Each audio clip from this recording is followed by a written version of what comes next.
নমস্কার, কেমন আছেন সবাই? আশা করি আপনারা সবাই ভালো আছেন। আমরাও সবাই ভালো আছি। আরও একটি নতুন ব্লগ নিয়ে হাজির হয়েছি। আজ রবিবার, আর এখন ঠিক সন্ধ্যা 6টা খানেক বাজতে যায়। আর আমি আজকে এইখান থেকে ব্লগটা স্টার্ট করছি। আর আজকের ব্লগটা খুবই মজার হতে চলেছে। আশা করছি ব্লগটা আপনাদের খুবই পছন্দের হবে। তো প্রথম থেকে শেষ পর্যন্ত দেখার জন্য সবাইকে অনুরোধ রইল। আর এই দিকে দেখুন, টাপ্পু কিন্তু সব থেকে বদমাশি করতে আরম্ভ করে দিয়েছে, কিন্তু খুব মজায় আছে। কারণ ও একজন, সব থেকে মজার কারণ ওর বন্ধুর জন্মদিনের পার্টি আছে, আর ও খুবই মজায় আছে। আর আমরা তাই জন্য মা আর ছেলে বেরিয়ে পড়ছি। আর ওইদিকে বাবাও দোকানটি বন্ধ করে দিয়ে চলে আসবে, আমাদের সঙ্গে বেরিয়ে আমাদেরকে নিয়ে যাবে। আর এই দিকে দেখুন, টাপ্পুর বাবা আসার আগেই আমি টাপ্পুকে রেডি করে দিয়েছি, কারণ টাপ্পুকে রেডি করা কিন্তু অনেকটা টাফ হয়। আর এই দিকে দেখুন, টাপ্পুকে বের করানোর পর আমিও রেডি হয়ে গিয়েছি। যাই হোক, এখন আপাতত টাপ্পুর বাবাও চলে এসেছে, আর আমরা কিন্তু রওনা দিলাম। আর শীতের রাত্রে খুব ঠান্ডা, কিন্তু ব্রিজের ওপরটা প্রচুর ঠান্ডা লাগছে, তবুও কিন্তু খুব মজাই আছে। তাই জন্য যেতেই তো হবে। আর টাপ্পুর বন্ধুর পার্টি বলে কথা, আর টাপ্পু তো যাবেই, কোনো মতেই তাকে থামানো যাবে না। আর প্রচুর ঠান্ডা লাগছে, আর প্রচুর হাওয়া দিচ্ছে।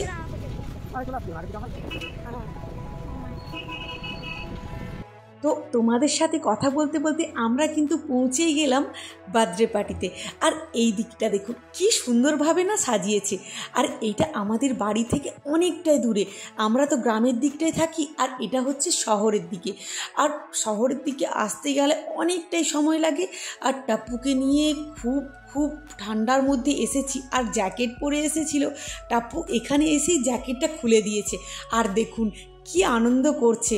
আর এই হাসিটা দেখেই তো খুবই মজায় আছি। আর এই দিকে দেখুন, আর ইনি হলেন টাপ্পুর বন্ধুর বাবা, আর এনারই মেয়ের জন্মদিন। আর ইনি হচ্ছেন সেই বাবা যার মেয়ের জন্মদিন। আর উনি আজকে খুব ব্যস্ততার মধ্যেও আমাদের সঙ্গে এসে যে কথা বলতে পেরেছি, সেটাই আমরা ধন্য। আর এত সুন্দরভাবে আয়োজন করেছি, খুব সুন্দরভাবে চারিদিকটা আলো করে দিয়েছে, আর খুবই সুন্দর লাগছে, অসম্ভব সুন্দরভাবে সাজিয়েছি। আর এই দিকটা দেখুন, টাপ্পু কিন্তু যাই হোক না কেন কোনো দিকে না তাকিয়ে কিন্তু টাপ্পু চলে এসেছে ফুচকা স্টলে। আর টাপ্পুর সাথে আমিও চলে এসেছি ফুচকা স্টলে। আর কিছুই নাই হোক, ফুচকাটা তো খেতেই হবে প্রথমে। আর আজকে ফুচকা কম্পিটিশনে আশা করছি টাপ্পুর থেকে আমি জিতবো। আর দেখি ফুচকাটা খেয়ে কেমন টেস্ট লাগে। আর ফুচকাটা কিন্তু খুবই টেস্টি ছিল, আর খুব সুন্দর ছিল। কিন্তু টাপ্পুর বাবা প্রথমে খেতেই চাইছিল না, কিন্তু আমরা আজকে যাই হোক ফুচকার রেকর্ডটা কিন্তু ভাঙবই। আর ফুচকাটা জানেন অসম্ভব সুন্দর হয়েছিল, খুবই সুন্দর লাগছিল ফুচকাটা খেতে।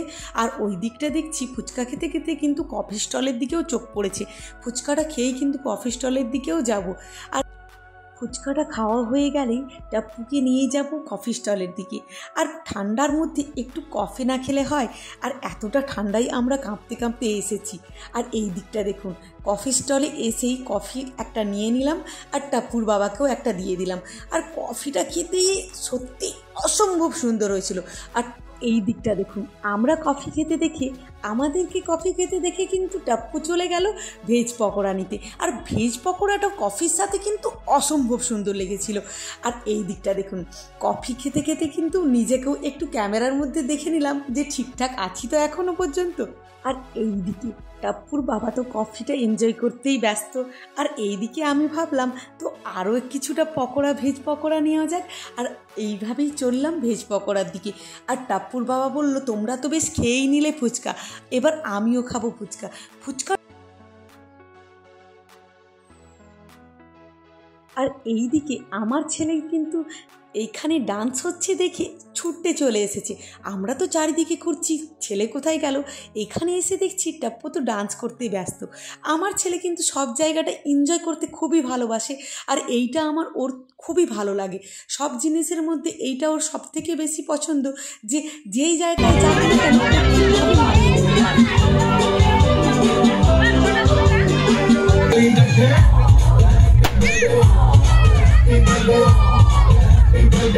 তো যেমনটা দেখলেন এইদিকে কিন্তু কেকটা কাটাও হয়ে গেল।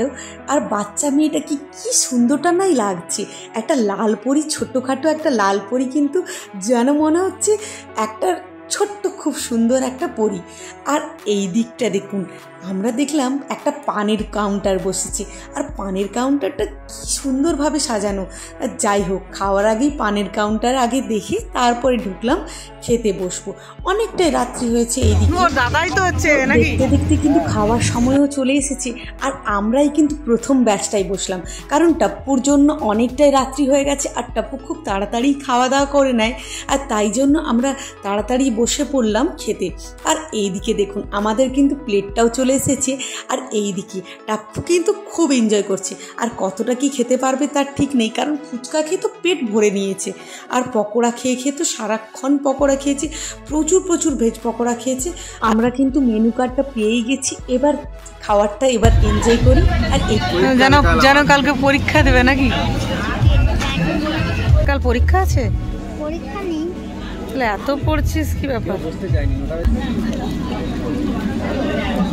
হাতটা তো ফাইনালি আমরা খেতে বসেই পড়লাম। প্রথমে চলে আসলো প্লেট, তার উপরে একটা শালপাতা, তার উপরে ছিল স্যালাড আর লেবু, আর তার সঙ্গে চলে আসলো এগ ডেভিল। প্রথমে এগ ডেভিলটা জাস্ট ওয়াও ছিল, আর খুব গরম ছিল আর নরম তুলতুলে।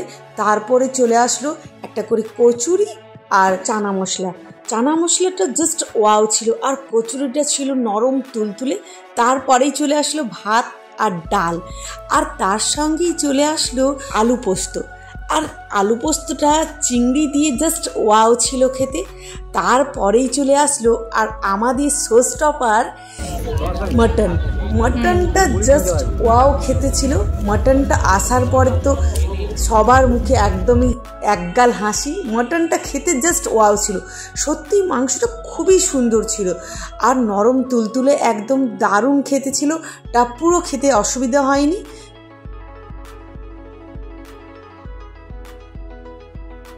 মাটনের পরেই চলে আসলো চাটনি, তার সাথে পাঁপড়, আর তার সাথে নরম তুলতুলে গরম গরম রসগোল্লা, আর তারপরেই চলে এসেছিলো পান্তুয়া। আর পান্তুয়াটা জাস্ট ওয়াও খেতে ছিল। এইরকম জন্মদিনের পার্টিতে এরকম নরম তুলতুলে খাসি মাংস এতদিন পরে, অনেক দিন পরে খেলাম, দারুণ লেগেছিল। আর সত্যি মেয়ের বাবা খুব খরচা করেছে এই খাবার দাবারের জন্য, আর সত্যি খুব সুন্দর। ক্যাটারার ছিল খুবই সুন্দর ছিল, দারুণ রান্না করেছি, আর খুবই সুন্দর হয়েছিল। আর সবার এত সুন্দরভাবে ব্যবহার ক্যাটারারদের, আর এত সুন্দরভাবে খাবার পরিবেশন করছে, খুবই সুন্দরভাবে। আর ওনারা এসেও দেখে যাচ্ছেন কার জন্য কি লাগবে, খুবই সুন্দরভাবে আয়োজন করেছে, আর এত সুন্দরভাবে ব্যবহার। আর মেয়ের বাবার তো তুলনাই হয় না যে এইভাবে খরচা করেছে। আর এত সুন্দর জন্মদিনের পার্টিতে এই প্রথম দেখলাম কেউ খাসির মাংস খাওয়াচ্ছে। জন্মদিনের পার্টিতে সচরাচর অতটা খাসির মাংস দেখা যায় না। আর চলুন তাহলে, আমরা কিন্তু খাওয়া দাওয়া হয়ে গেছে, এবার বাড়ির দিকে রওনা দিই। আর আপনারা কিন্তু ঋত্বিকাকে অনেক অনেক আশীর্বাদ করবেন। তো এখানেই ব্লগটি শেষ করছি। সুস্থ থাকবেন, ভালো থাকবেন, সাবধানে থাকবেন।